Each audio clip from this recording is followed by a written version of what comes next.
morning, everybody, and welcome to the best doggone podcast in the land with Ethan and Heather. Here as a part of the Fanatical Elves Network, a subsidiary of Fans First Sports Network. I'm Ethan Greenberg, and alongside of me is Heather. How are you doing tonight, Heather? Good. We're back. We're back. You are back. You got your computer situation solved. Yeah, yes? Computer situation solved. I took a little reprieve, and I am back and refreshed and ready to go. All right. Well, that is good because the sports world doesn't stop for anybody, right? It does not. It absolutely does not. It keeps going. It keeps going regardless of how miserable we are. It wants to make us more miserable.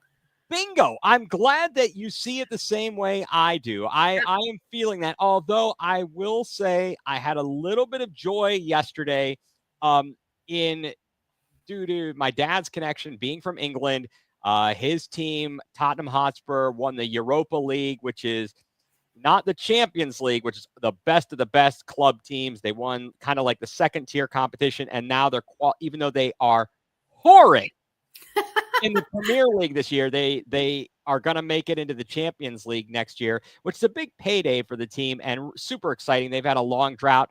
In fact, they're I think we might have discussed this. They are essentially, Tottenham Hotspur is kind of the Cleveland Browniest English Premier League team I know. Oh my gosh. So leave it to, so you keep the rooting for the whatever teams with pathetic.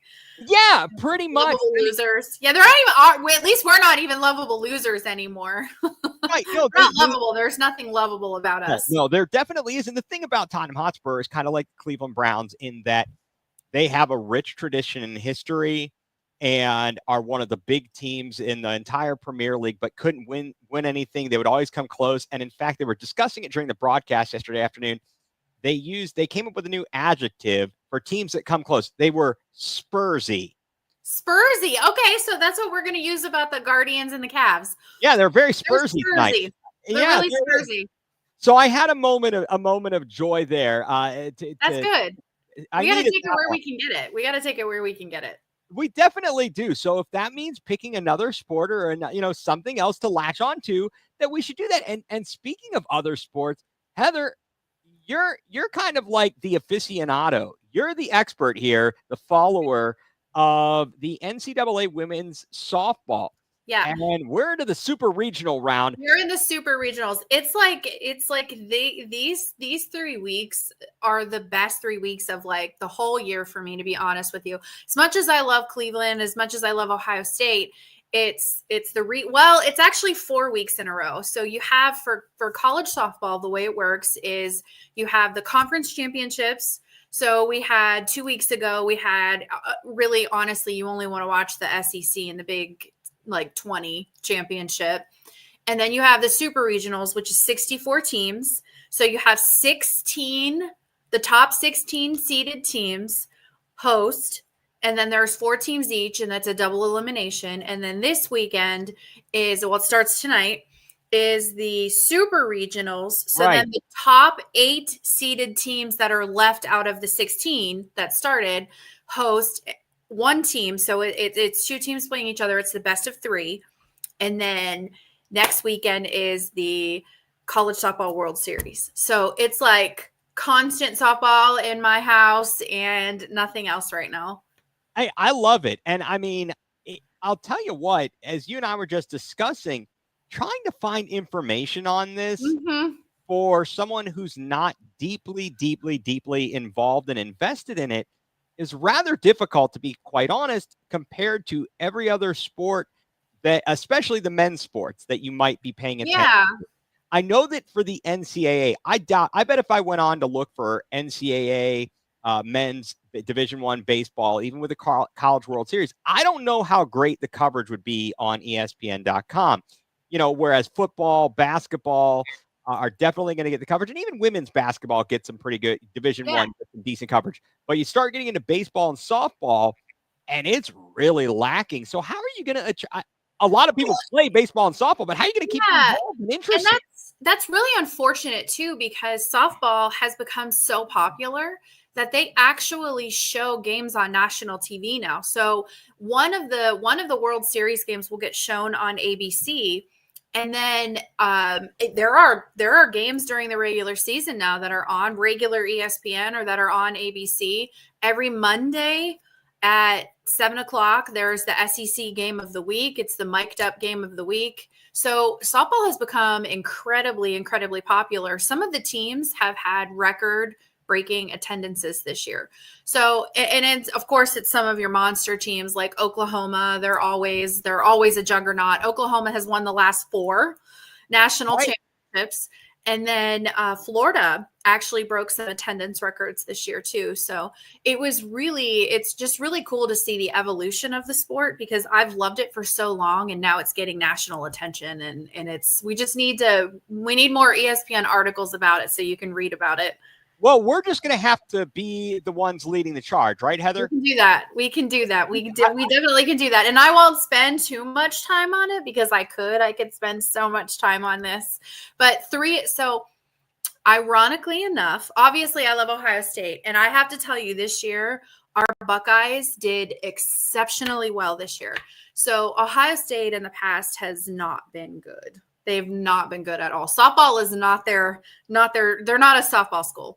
But this year they got a new coach and they made it to the finals of the regional against Tennessee. They hung tough against Tennessee. Tennessee run ruled everybody in that series except for Ohio State. Right. And Tennessee just has too much firepower, but Ohio State led the nation this year in home runs. So that's fantastic. I mean, yeah. I'll tell you what, and I know this is at kind of the lower level, having been able to do some commentating, do some play-by-play broadcasting for Randolph-Macon, which is a D3 school, do the softball. They've got us real, even as a freshman, and she's now, I think this is her third year, a junior.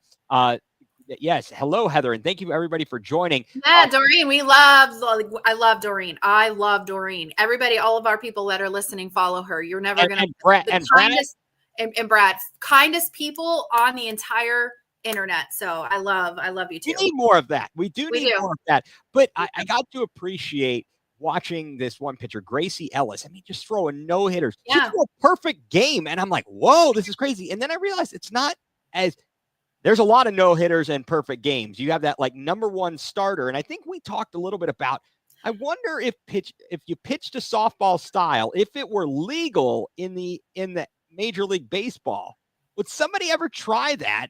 Well, okay, so you should go on and look up videos of elite softball pitchers pitching to Major League Baseball. Jenny Finch is arguably one of the greatest. She struck out Albert Pujols. So it's a different plane, right? And it's funny that you did bring up pitching, because so in the past, it used to be a pitcher's game. That's actually why they switched to a yellow ball, because they wanted the hitters to see the ball a little bit better. Okay. That's why they have a bright yellow ball.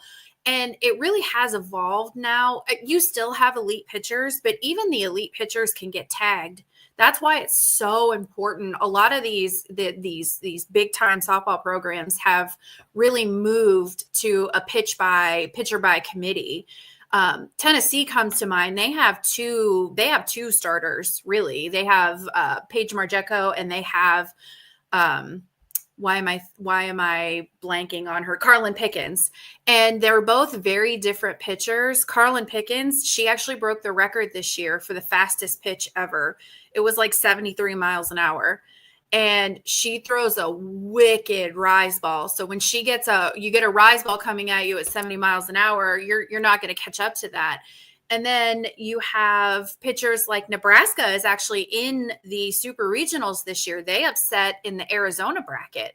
And Nebraska has they were in the LSU bracket. Or LSU bracket, yeah. And LSU lost, which shocked everybody. They were the number 10 seed, I think it was. Well, I mean, we saw crazy upsets, and we'll get to it. Well, Liberty, yeah. Look, taking out the number one seed. And I will say, A&M, I thought was overrated this year. I should they have been top seeded? No, they should have gotten a host site, but I don't think they should have been top seeded. Now they had the easiest path. Right. And This is the first super regional that Liberty has ever gone to. Now, Liberty has been relevant in the past because they do have an Olympian softball coach, Dot Richardson, and she's a phenomenal coach. But they don't have the star power that some of these teams do.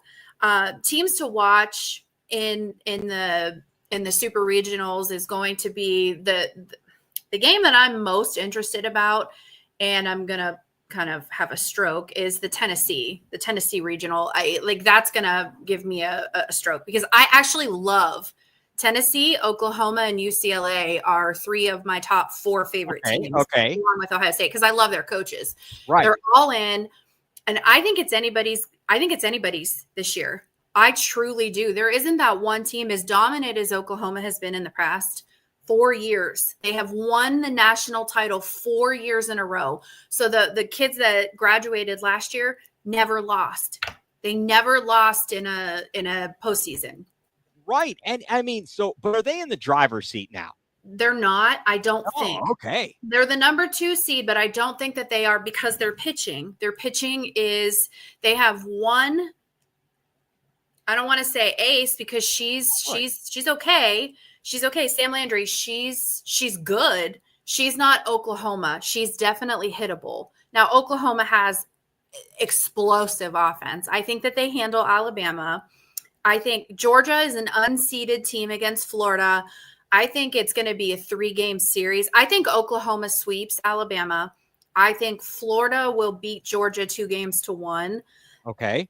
I think Arkansas and Ole Miss, that's going to be an interesting matchup too, because you have to figure these are SEC teams and they've seen each other a lot. I think that I'm calling that as my upset. Ole Miss over Arkansas 2-1.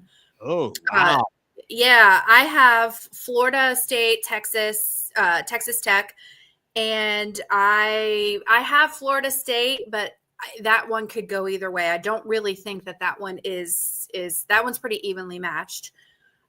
Texas and Clemson, that one's going to be interesting. Texas has a tendency to give up a ton of runs, but they can score a ton of runs. I don't think that Clemson has the pitching. I think that one is actually a sweep 2-0.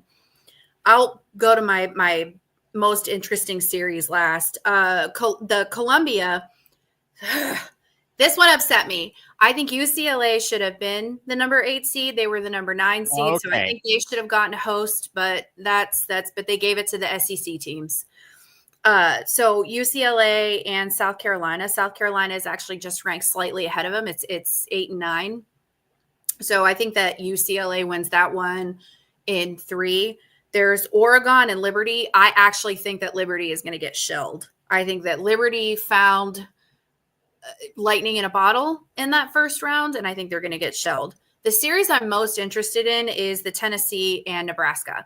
Right. Nebraska has a transfer pitcher. She came over from Oklahoma, Jordy Ball. So Jordy Ball actually has 2 national championships under her belt. She tore her ACL last year, so she had to she had to medically redshirt last year, and she should be, in my opinion, the player of the year because she took a Nebraska team to the an unranked and unseeded Nebraska team to the super regionals.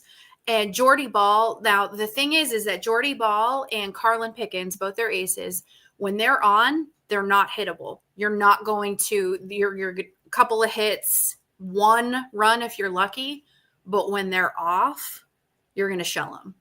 Really? So, yeah. So it's 1 or a ton. So it's whatever team is going to make the biggest adjustments at the plate, because Jordy Ball is movement.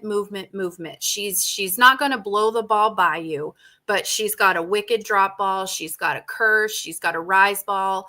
And Carlin Pickens has that. Her changeup is disgusting. Her changeup is 60 miles an hour. And when you're throwing 72 miles an hour consistently, it's such a drop off. So, and Carlin Pickens has a really good rise ball, but when they're off, they're off. So I'm very, very curious to see how that series plays out. And I hate to say this, but I love Tennessee softball. I love Tennessee softball. So I could talk about this forever, but I've gone on enough about it. There's a lot going on in the sports world. So if you guys get a chance, there's a lot of softball on this weekend. Just check out a game or two, check out a couple of innings and cheer the girls on. No, I think it's very, very entertaining. Mm-hmm. And if you give it a chance, if you give a lot of these sports an opportunity, you can get into them and you can kind of get attached to players and fall in love with these things. And kind of the nice thing about, I'd say, women's sports in college is that you're not necessarily seeing maybe one and done. You know what I mean? Like in college, you're seeing these players for 4 years. Right. And you can really get to know them and enjoy them. I found it amazing. I'm looking through the super regional here of how many unranked teams are got through their, they did section. You get Liberty, not a ranked. That's like Liberty, who? And then they beat the number 1 seed. So it's the level of talent now across these teams is I don't want to say it's not unmatched because again, I love the Buckeyes. I live and die for my Ohio State Buckeyes. Sure. But do I ever think that they've got a chance to make it this far? Not really. Do I want them to? Yes. Do I think that it's just that sometimes that caliber of talent I was very disappointed that Ohio State was in that Knoxville region because I think that if Ohio State had been in a different region, they would have had a little bit of a better chance, but Tennessee was just too much. Yeah, I gotcha. And that happens. I mean, look, it's even like the College World Series, the baseball. I haven't paid a lot of attention to it, except for the year that Kent State made it to the College World Series. What a run. I knew they made it. They always have a traditionally pretty good program. I know they're starting the MAC tournament. They are in action this weekend up in Avon, playing at wherever the Lake Erie Crushers play. And so hopefully they can at least get into the dance. I mean, that was a magical run they had. And seeing them on ESPN and watching that, it was amazing. It's a whole different ballgame between not only when you talk about college softball, college baseball, compared to some of the other sports, and to really get into it. They play a lot of games. They do. They play a lot of games. They cram it into a very short amount of time. Yep. So I don't know. Well, we're gonna have to keep following this, Heather. And next week when we meet up next week, we'll talk about the World Series matchup. Yeah, top 8, the top 8 teams going into the World Series. So yeah, absolutely, bingo. Okay, well, before we move on to our next topic, let's take a brief moment here for a word from our sponsors. You are tuned into the best doggone podcast in the land with Ethan and Heather on the Fanatical Elves Network.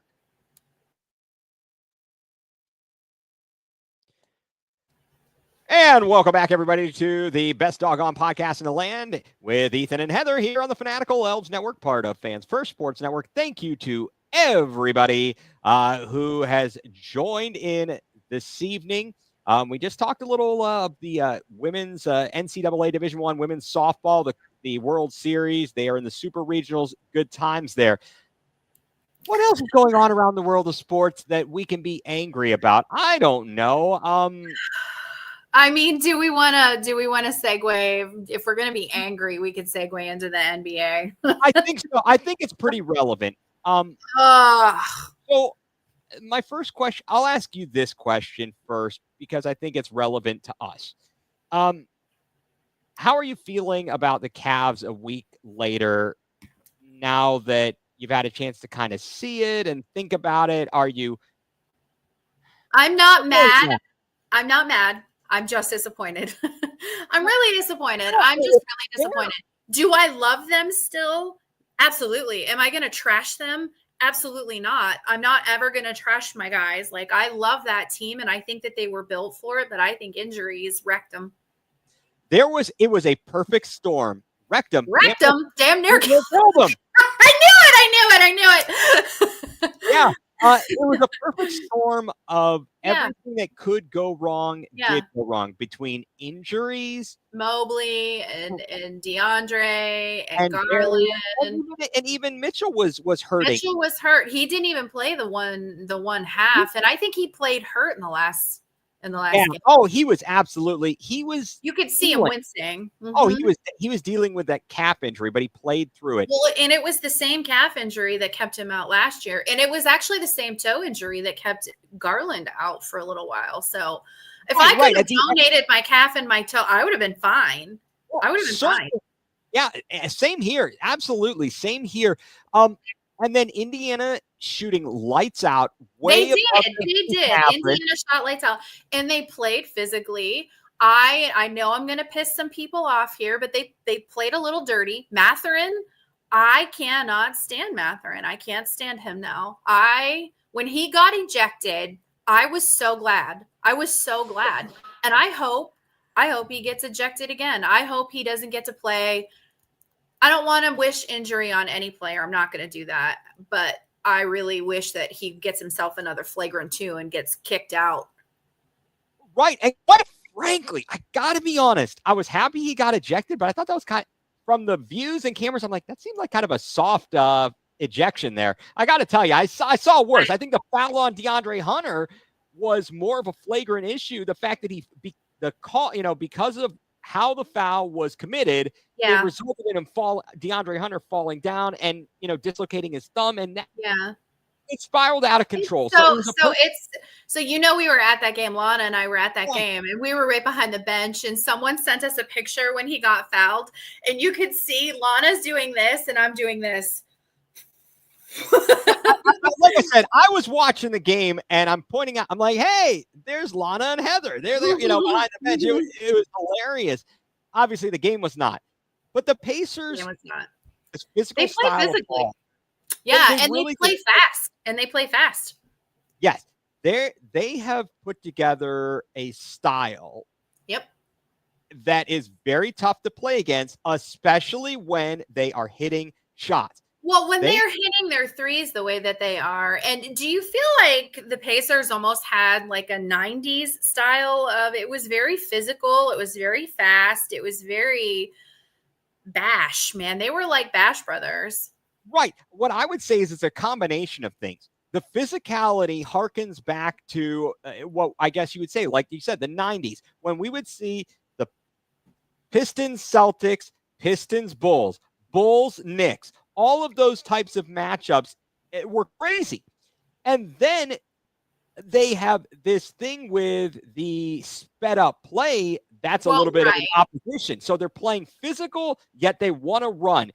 And they have pulled off a caper, miracles against the Bucks, the Cavs, and now the Knicks. I know. Down 14 in the fourth quarter, we were texting. We're like, ha, ha, ha, ha. And then the Pacers were like, ha, ha. Yeah, and it was again, you could see it happening. It was like you saw it. Oh, yeah, coming. You saw. Well, and it was PTSD because we were reliving. Yes. We were reliving it. And now the thing is that the Knicks actually did it to the Celtics too. So you had two teams who weren't comfortable 20 plus points down later in games. Like you had two teams that were comfortable with that. And yeah, the Cavs are very finesse, but the Cavs weren't hitting shots. They just weren't hitting shots. It wasn't falling. It wasn't falling. And yeah, never count them out. I agree. No lead is safe in the playoffs right now.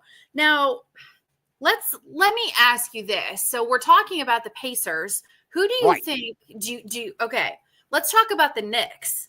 I feel like the Knicks aren't set up for longevity in games because they don't have a deep bench. So their players get gassed. And when you're playing physical basketball, the Celtics were hurt too. The Celtics were banged up. Right. So, no, and I kind of hear you. And whether we talked about it on the podcast or just in general, it was being discussed.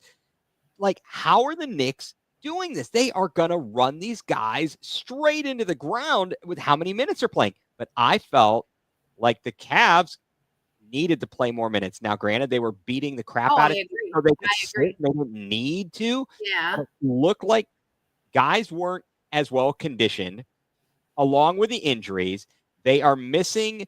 Then their legs, I felt, were already out from under them, and they couldn't make those shots. You started game 5, everything was short. So the Knicks, are they built for it? I want to get, kind of your question and how they can deal with it. They're used to this. They are. They're definitely. That's what I'm saying. They have two teams. You have two teams that are used to this. So the Knicks have played this way all season long. But do they have their sea legs? And yeah, the Pacers do have a deep bench, but I honestly thought that the Cavs had a deeper bench. We just didn't play as well. So Ty Jerome was virtually non-existent. He was a non-factor. Yeah, he completely disappeared. He played in one good. Everybody had a good series against Miami. So I think that Miami series hurt them a little bit. And DeAndre, essentially dislocating his thumb. That really hurt us, and we were just outplayed. We weren't outmatched. We were just outplayed. Right, and I think that's what's kind of we're seeing an ongoing theme here at this point. With the Pacers just outplaying. Well, yeah, and they did play iso ball. They did play, and I don't think that works. Brunson can't handle the brunt of it, like the load, because they're going to double team on him. The Pacers have better defense than the Celtics were playing. The Celtics just lost. And they were. The Celtics were down. And who was it I read that it wasn't just Jason Tatum, obviously. He went out with his torn Achilles. But Brown had a meniscus injury, a tear. Yes. Yeah. He was playing with that. And so, of course, he's at what, 50%? So the Celtics were also big time down. So am I bitter about it? Yeah. Do I want the Pacers to win? Absolutely not. Do I want the Knicks to win? Not a chance. I really, truly don't care who wins this series. I definitely think that Oklahoma City is going to win the whole thing this year. Their whole identity is defense, and it is swarming defense, and they can put up some points. That's the difference. Like, they're not just an aggressively defensive team. They can put up points. Yeah, I think that Oklahoma City has the right combination of the defense, the deep enough bench to do this, against whomever. I'm pretty certain they're going to get by Minnesota. I just don't think Minnesota has enough. But okay, I'm just trying to figure this out. Like, are the Pacers at least destined somehow? Does it feel like it's destiny that they're somehow this year? It does. They do feel like that. They do feel like that. Like, every year you have that team, that magical team. And, not to do a comparison, but it was us. It was the Cavs in 2016. It just felt like it was magic, and it was destiny, and it was our time. Maybe it is the Pacers. I don't know. I hope it's not. I mean, it's a lot of things seem to go their way. It does. Everything has been going their way. They have hit every shot that they needed to. Things are just falling in place for them. You can't be down 14 points deep into the fourth quarter.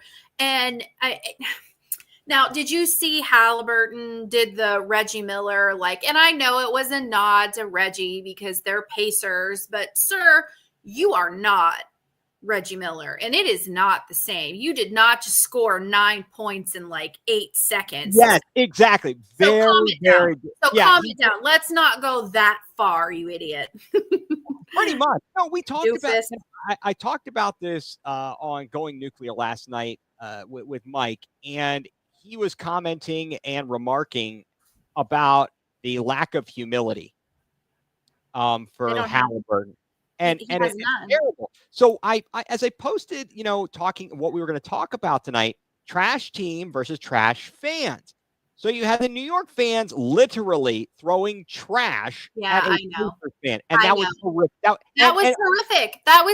Is there a more I know that everybody likes to rip on every fan base, and I've said stuff about the Pacers because I will tell you that I've gotten some vile DMs from Pacer fans. That was one of the reasons that I took a break. I got some vile messages. So guys, do better. I don't care if you disagree with someone. Do not message things like that. I can't even say because it was just vile. But that's one little tiny facet of the fan base, because you're going to have bad fans everywhere. But doesn't it feel like New York fans are just awful? They're like Philly fans. The New York Knicks fans are like Philly fans. Well, no, I think there's a couple of things that I have gathered over time.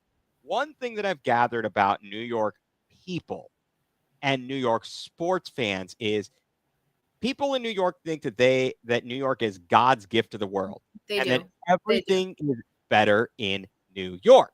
Yeah. The fans are crazy because they are celebrating and there's a lot.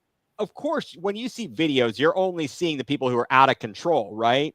And most of them are fine, but they go over the top. And that's what is most annoying to me, is that when your team stinks, where are you? And then you come around and you think you're the best thing since sliced bread. Right. And that's all. You've been irrelevant for a long time. You've been irrelevant for a long time.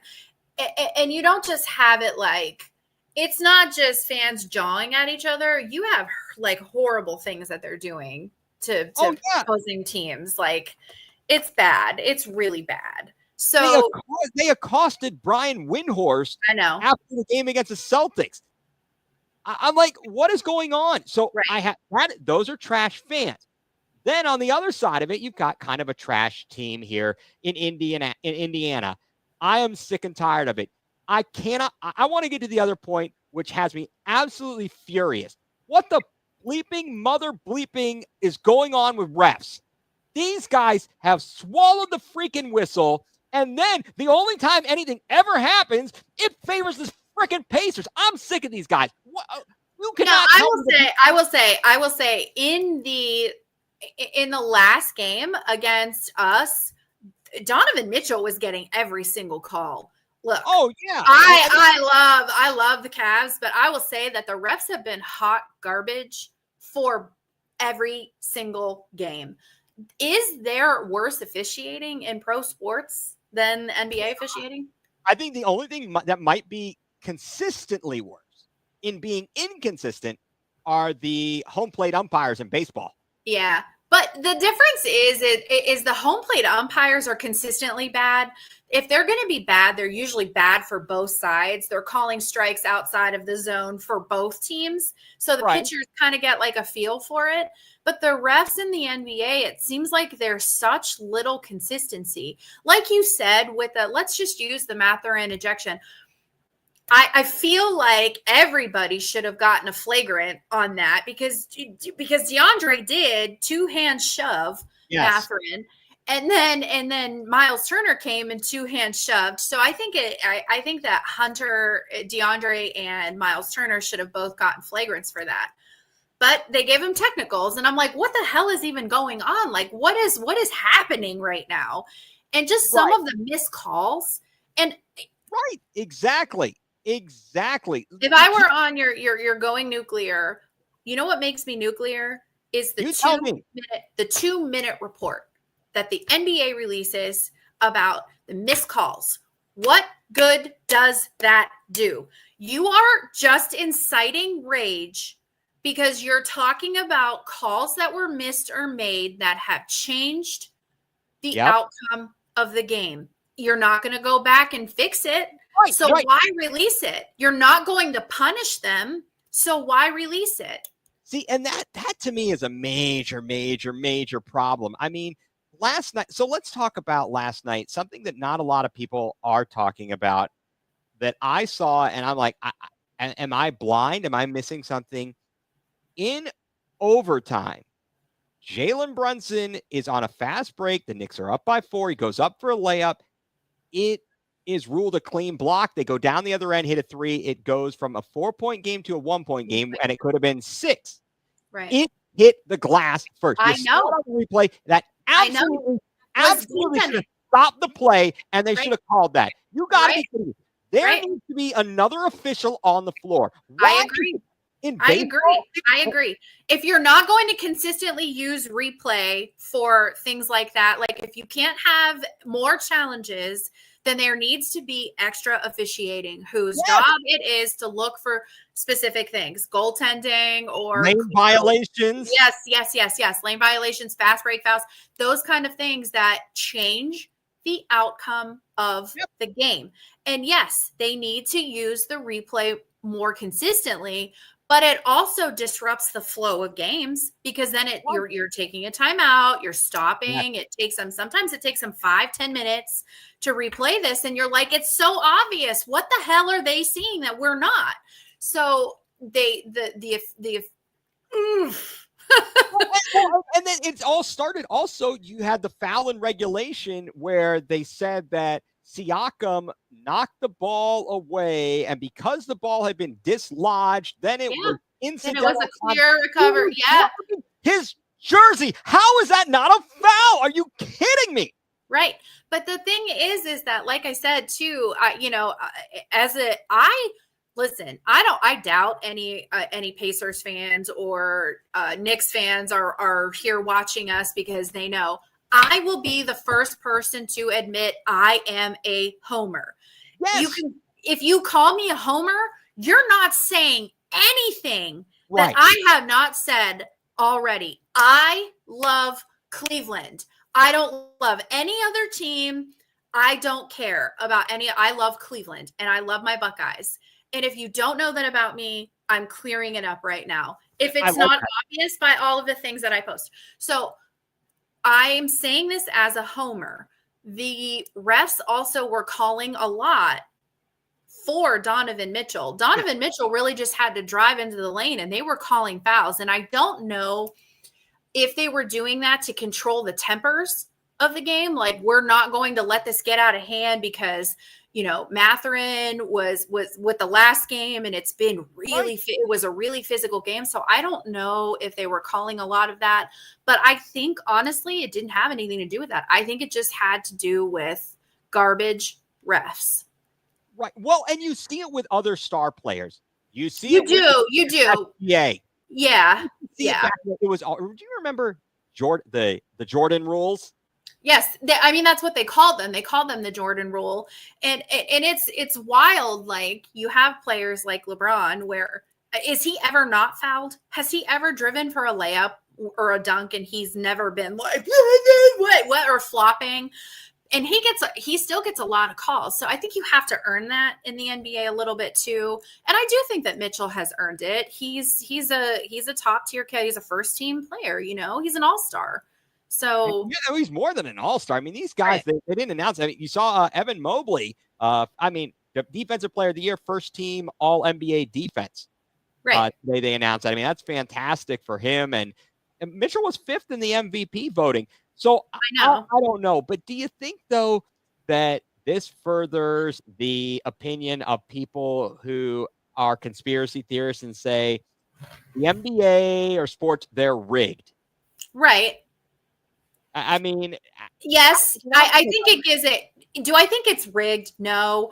So there are a couple of factors with that. Do I think it's rigged? No, because I think that what was his name? Donahue or something like that. Tim Donahue. Yeah. I think that really wrecked a lot of people's. It proved that there was a conspiracy. And it was a very good documentary. If you watch that on Netflix, it was a very, very good documentary. Like, it opened up a lot. So yeah, Donahue. So do I think that exacerbates when refs are really this bad? Yeah. Do I think that there's a conspiracy against any particular team? No, not really. Because I promise you that the NBA does not want to see an Indiana-Oklahoma City final. I promise you that the NBA does not want you to see that. Right. Do they want to see a New York? Maybe Oklahoma City? They wouldn't mind that, but I promise you they do not want I promise you they didn't want a Cleveland Oklahoma City final. Right. You have two smaller market teams, so you have to look at it from that perspective. Yeah, and you look at it and you just go, oh boy. And that anytime something happens, people are going to start chattering. I think that's the best and worst part about social media is the discussion that you and I might have had in person or on the telephone is now spread to everybody connecting with everybody else who agrees or disagrees with the theories, and things can get a little bit out of hand and stuff. And so it's just crazy. I don't know. What do you think? All right, so let me just ask you this to kind of bring this in whole. Do you think that the Pacers are ultimately going to prevail over the Knicks? If so, how many games? Or Knicks over Pacers? What's your prediction there? Ugh, as much as it pains me to say this, I think it's going to be Pacers in 6 now. I think whoever won the first game was going to be the one that won the series. Yeah, they are certainly in the driver's seat, but I'm not going to count out the Knicks. I do think the Pacers, they are on a roll, and I think they will prevail in this series. Oklahoma City and Minnesota. Oklahoma City in 5. I think Minnesota will get gentleman sweep. Yep, it'll be a gentleman's sweep. Oklahoma City right now is just firing on every cylinder. Yes, they have been all year, and I know that it took it to 6 or 7 games. I think in the 7 games against round. Denver. But Denver is a better team, I think, than Minnesota. Oh, certainly, that is not a question at all.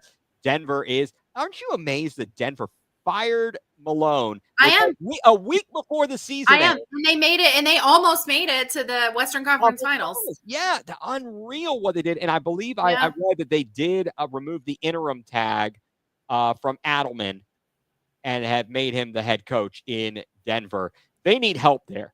They need some additional players. They lost a bunch of key pieces after the championship season, and they've got to reload because they were it wasn't even injuries. Yeah. They have no depth whatsoever. So they've got to rebuild. Right. They just have no depth. I agree. They've got some work to do, but man, is the foundation there. It certainly is. And I'm not even going to go into the NHL, even though that is crazy, because the NHL playoffs, believe it or not, they can be entertaining even for a casual fan, especially when you get games that come down. It's a 1-goal game, goes to overtime, whatever. It's unreal what can happen there. So the other thing I wanted to talk about a little bit here, I guess, is some NFL news, the headlines in Cleveland and the discussions about the Browns quarterback room is one piece of it. The other piece of it that I wanted to just touch on, because I don't know, it's entertaining or not, is the fact that there's all this discussion about who is or is not on Hard Knocks. So my first question is this: the Browns have the Browns have 4 active quarterbacks, and they've got 1 massage parlor quarterback. I guess the first question is, what in the world are these stories that are coming out where he's in the facility and all of a sudden there's a discussion that he might be able to play? I'm like, what are we doing here, folks? He's 9 months from a re-tear of the same Achilles. And it looks like here momentarily, I'm going to keep on rolling, in the moment before Heather pops back on. But I heard Mary Kay this morning on 92.3 The Fan with Ken Carmen and Anthony Lima. And this morning, and so it started, and here we go. We got it. Hey, it's okay. Yeah, it happens. It happened on my internet. Yeah. So it starts out with this Instagram post from Deshaun. Yeah. Then someone, and multiple people, I'm sure, but Brad Stainbrook reposts it. And it's got this message on a coffee cup. Well, then Mary Kay comes out with this story, and all of a sudden, there's this sudden discussion. So I don't know, Heather, did you happen to hear Mary Kay this morning on 92.3? If not, I'll recap. No, I didn't. I actually don't listen to the radio. So. It's probably a wise thing. Yeah. Probably a good thing. She goes on there, and Ken Carmen basically starts kind of grilling her about it. Like, what is going on? What are you telling us? And she basically says, look, he wants to get back to playing. I want to be a millionaire. Right. The Browns are not. And what she said was anytime a question has been asked of the Browns about whether he's going to return or whether they're not going to say a thing. Right, exactly. They're just saying they haven't slammed the door shut, I believe is how she phrased it. Well, they have to say that because they're on the hook for like $700 million. Bingo. But we all know, like I said, is it a foregone conclusion that this guy will never see another snap in the orange and brown? No, he won't. He won't see another snap in the orange and brown. He shouldn't even be picking up the trash in the stands after the game. He shouldn't be allowed in the stadium. He's done. Yeah. They did not draft 2 quarterbacks for funsies. Exactly. That is exactly right. They did not draft 2 quarterbacks. They did not bring in 2 others with any kind of thought in mind that he's suddenly going to come back. It ain't happening, right? It ain't happening. No. And I don't care how good, like we've heard this. Stop me if you've heard this before. Deshaun's having the best offseason ever. He's rehabbing so well. Stop me if you've heard that. Yeah. Yes. That is the nicest way of putting it, Heather. I really think so. That is very polite of you. Okay. So now keeping that in mind, the Browns stunk last year. They stunk. They were horrible. Stunk defensively. They stunk offensively. They had flashes of okayness offensively. They had flashes of good defensively. I mean, the Steelers game was moot because that was like a snow globe. So it was it was funsies. Oh gosh, it was so much fun as a fan. It was so much fun to watch. Absolutely. But it was still horrific. Like it was still a bad game. It was. So we did play well at the Baltimore. We did play. Lana and I were actually at the Baltimore game. Well, that was that was Jimmy Donovan looking down on. It was. That was so much fun.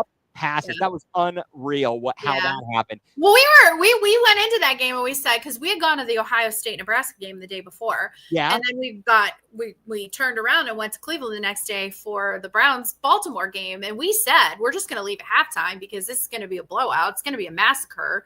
But we had free tickets. They were club seats. Like we were going to go. We were going to get the free food and all of that. So there you go. And then she looks at me at halftime. She's like, "We can't leave." I'm like, "Yeah, no kidding." Right. Exactly. So they had flashes of like one okayness. And I think that what you saw is that when they had a semblance of a decent quarterback, they could hang in there for a while, but the turnovers were too much. It's going to be interesting. Well, Winston was a turnover machine, and the defense took like a massive, massive step back. But did they take a massive step back because they were defeated? Because How many times I think everybody was over the BS of the whole season. It was a bad situation, but with that in mind, there was the discussion after the schedule came out. Oh, we didn't get any primetime games. You know why we didn't get any primetime games? We suck. I don't want to be on primetime. I don't either. Okay, first of all, I am going to be 45 years old next year. I don't want to stay up past 10 o'clock to watch a stinking game. I don't want to stay up to watch them lose. Okay. Second of all, what did we do to earn a primetime game? Bingo. Yeah, nothing. We don't deserve to be in any. No, we get 1 o'clock games every Sunday. We don't even deserve a 4:30 game unless it's a West Coast game. Yeah, you're right. Although I think we're going to get 4:15 game, I should say. Right. Yeah, I think we are going to get 1 4 o'clock, 4:30 game. Maybe when it's a pity. It's like a pity, like gentlemen's primetime game.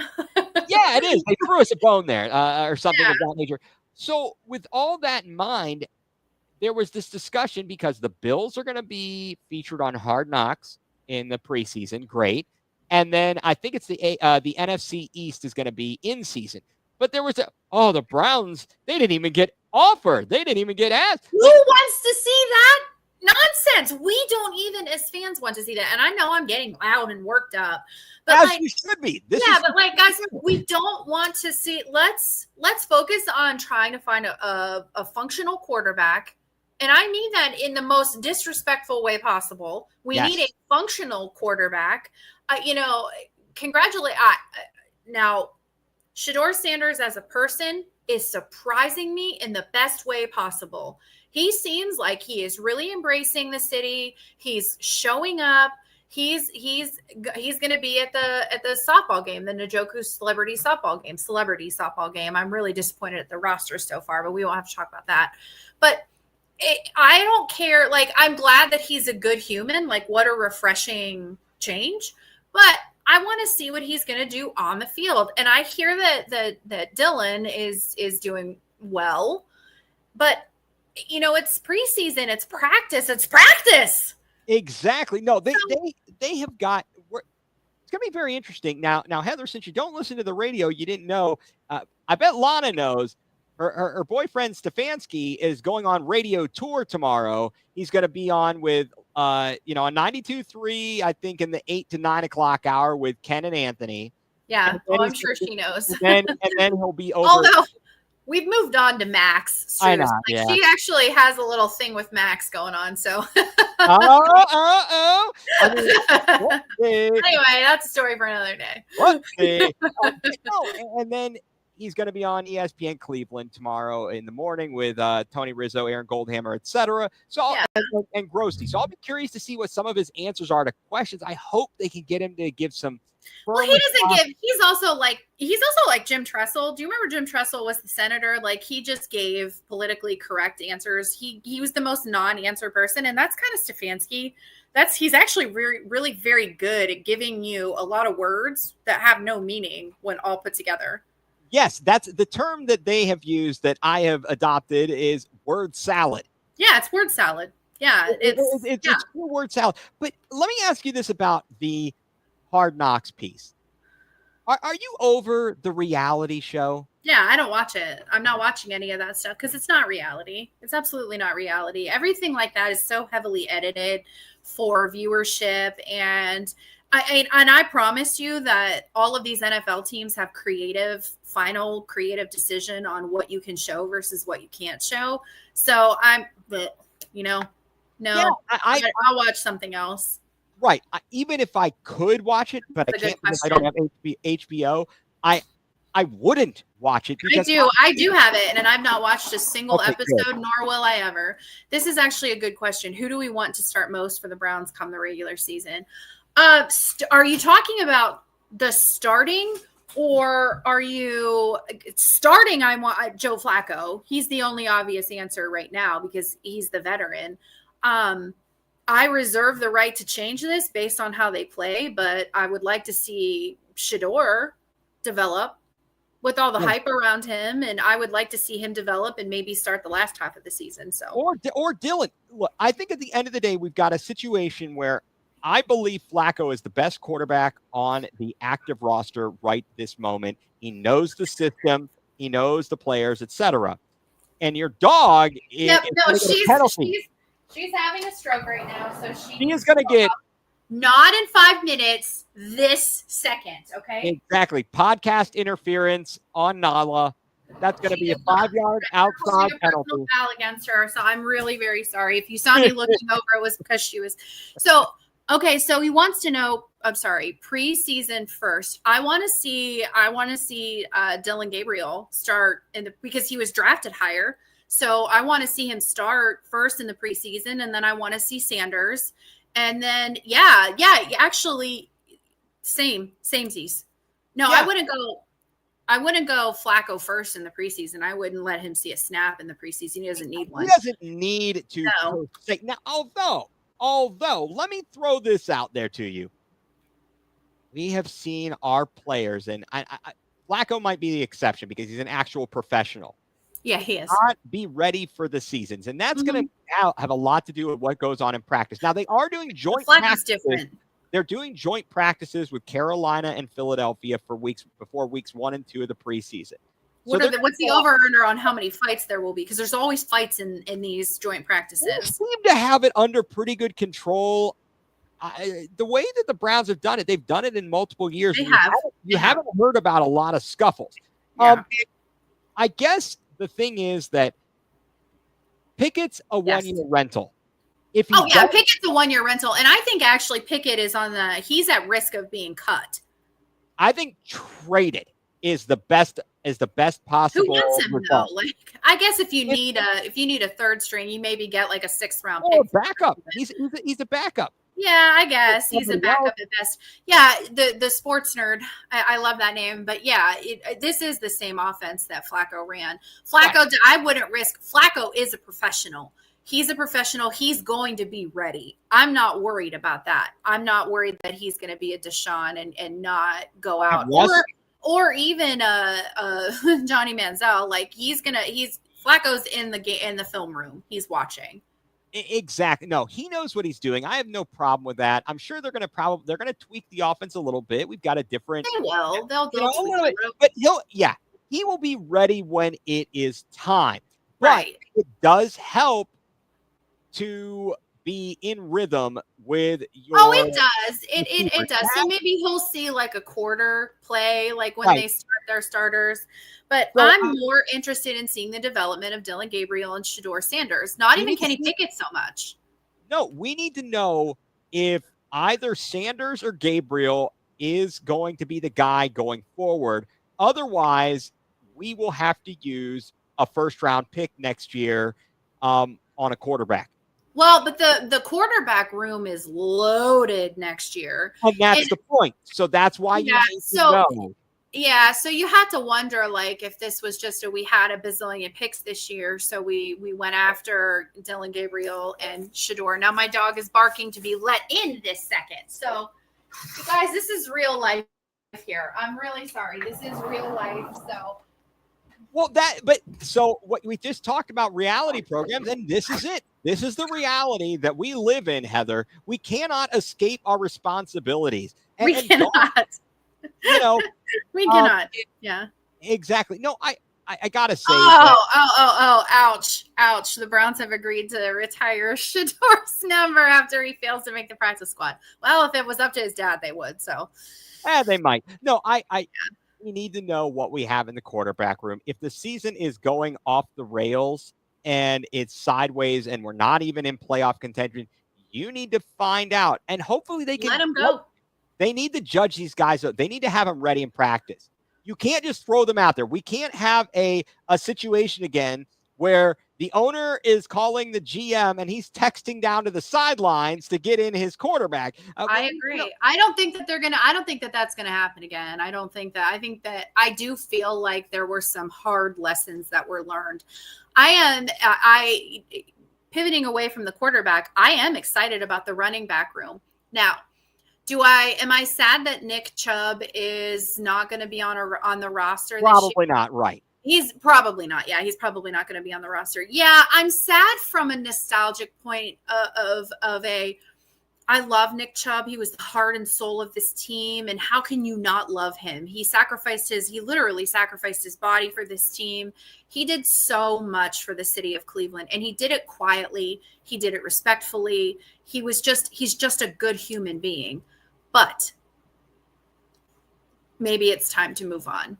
And I think that we got some really good young running backs. Am I going to be sad? Yes. Am I incredibly livid about losing him like a lot of these people are?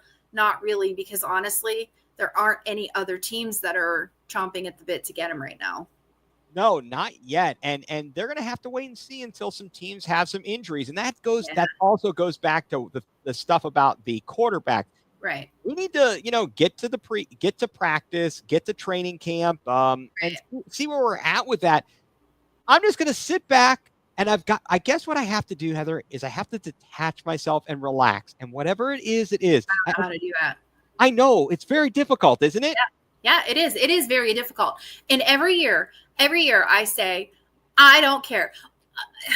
Okay. The Browns don't upset me as much as like the Cavs or Ohio State does, because I expect mediocrity out of the Browns. Do they still make me mad? Yes. Do they make my head? We love them. Because I love them. Exactly. They don't make my head want to pop off so much this year. It's more like here we go again. Yes, it's one of those things like, oh boy, all right. Yep. That's exactly what it's like. Okay, I hate you, but I love you, and I hate you right now. I'm mad at you right now, but we're gonna make up. We are. I'm going to be there to support you Yeah. in bad times. So that if there are ever good times, we're going to be there. Look, it wasn't that long ago that we got some Flacco magic. Listen, we did. All right. No, they're not going to win 10 games this year. They probably won't even win 5 games, if I'm being completely honest with you. Well, that's what Las Vegas says. We are the over-under is 4.5. Yeah. And I understand that things are not likely. We have a very daunting schedule. And that's putting it in mind. We do. We have a terrible schedule. Not only the teams we have to face, at least on paper, but all about, and as well as the timing of the games. So at the end of the day, I'm not counting on much. I'm going to try to. No, I'm not either. I don't have high expectations. And no. That was the other thing. I want to spin back. Why did the Cavs upset us so much? I think it's because we expected them to win, because you expect them to win. So with the Cavs and Ohio State, this is what I say to everybody. With the Cavs and Ohio State, why I take them so personally and why it hurts so bad is because they win and they have a history of winning and they show us that they can do it. And then when they don't, it hurts. It hurts. It hurts. It hurts. The Browns, when they win, we're like, there's one I didn't see coming. It's and honest to God, like I know we didn't get a chance to get into it today, but even the Guardians, I think that the Guardians probably overshot their they overshot last year. They outkicked their coverage last year. And I think that we're starting to see the real Guardians this year. So last year I was just excited to see how far they went. Exactly. And so with the Browns, I say the bar is set so low that it is actually in hell. So when they raise that bar, when you just took me out of hell, I'm happy, So they are what they are. Like I don't even care, Yeah, I mean, I love them, and do I say that I don't care? I do care. It's just that I don't have really high expectations. No, absolutely. I have zero expectations, and that's a good, for me, that leads to less disappointment. We're going to see. We've got all this. I want to have fun with it. I want to enjoy it. And, whatever it is, I guess you have to start somewhere. And if it means winning 5 games or 6 games this year, but 6 games this year. You do have to start somewhere. What? I do want to say,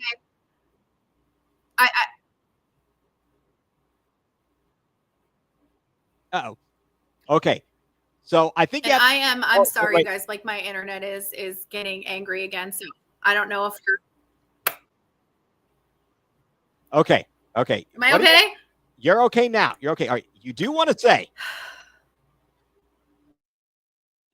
Oh no. Well, what I want to say is right now the Guardians are at a point. They have a big series here in Detroit. It is 4 games. They desperately need to split this series with the Tigers so that they don't fall any further behind. They are currently 6 games behind in the best division in baseball. So they cannot afford to fall too far behind. Okay, Heather. It's honest to God, it's thunderstorming. So I think I've got some thunderstorms going on right now. All right. Well, why don't you? I wanted to say really, really fast, though. I know you were moving on to something else, but I wanted to say really fast. It was Greg Newsome's birthday this week, and I tweeted at him, and he quote tweeted me, and it made my whole life. So, and he follows me on X, and he only follows like a couple of 100 people. So I don't want to hear anybody that trash talks. I've actually blocked friends that have trash talked about Greg Newsome. So if you want to trash talk that man, I'm gonna block you. I love him. So happy birthday to my favorite Cleveland Brown right now, Greg Newsome, number 0. I'm ready to see him do some work, but we need to see him have a big year.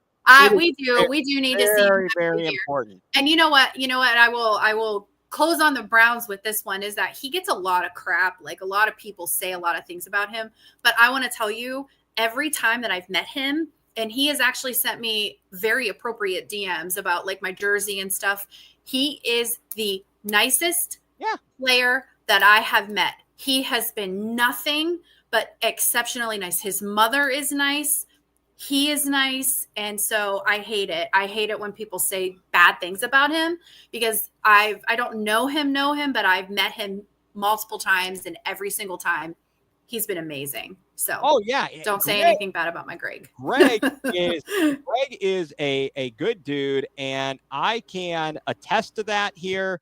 In fact, see, if I didn't share this with you, let's see if I can do this here for a moment as you talk about Greg Newsome. Let's see. There it is. And there I am with Greg Newsome. So I have, got to meet him as well at the ESPN Cleveland block party 2 years ago, and he was nice enough to take a photo and everything. So I can attest to him being just a good person, a good dude. Okay, Heather, I lost your sound here for a moment. I don't know what I did. You're on mute. I can't. I think I'm back. Yeah, I accidentally muted myself. But yeah, I think the audience probably wants to mute me sometimes too. So it is all good. Well, yeah, I had to go on that rant about how exciting it was and how I love Greg and I won't tolerate any slander. So no, and I don't blame you. No, he does in fact get crapped on, quite a bit, and but he does need to have a bounce back season. In fact, the entire defense does. The fact that they had like 4 interceptions the entirety of last season is absolutely ridiculous. So I don't know. We'll see. And the baseball season is a long one. We'll get to that. Later. We got a lot to talk about. And folks, you need to tune in again next week. And if you aren't listening right now, or you want to tell your friends to catch us, you can catch all of our podcasts. You can go to our YouTube channel, like and subscribe. Go to all the programs that are part of the Fanatical Elves Network. Great group of people, Fans First Sports Network. And you can find the podcast if you just want to be driving in your car, listen to the audio. You can go to all your favorite podcast platforms, Odyssey, Spotify, Apple. Yeah, exactly. Download us, listen, like, subscribe, let your friends know. We got a lot of really cool things coming up. We are hoping for bigger and better things as the summer goes on. And we're going to be geared up. We're going to be geared up. We didn't even touch the college football playoff. And you know that Heather is all about college football playoffs. Yeah. So there was a big rule change today. So I haven't gotten a chance to like really dive into it yet, but it looks like we'll tease you for what we're going to talk about next week. It looks like they're changing the seeding versus the rankings. So it's going to be just seeding. It's going to be the top 4 ranked teams it's not going to be conference championships anymore. Yes. So how is that going to change the landscape of how teams play in the regular season if a conference champion doesn't matter? So we're gonna talk about that next week. We're gonna spend a lot of time on that because I love me some college football. Heck yeah, we'll be talking about that, and we'll catch up on the NCAA Women's Division I, the softball World Series, and see and then whatever other news breaks, because there's always something in the NFL. Hey, yeah, there's never a dull moment. Never a dull moment. All right, Heather. Well, thank you very much as always. Thank you to all of our listeners. Thank you for everybody who comments. Again, like, subscribe, let your friends know. Tell them to tune in for us. We love you guys, having you guys in.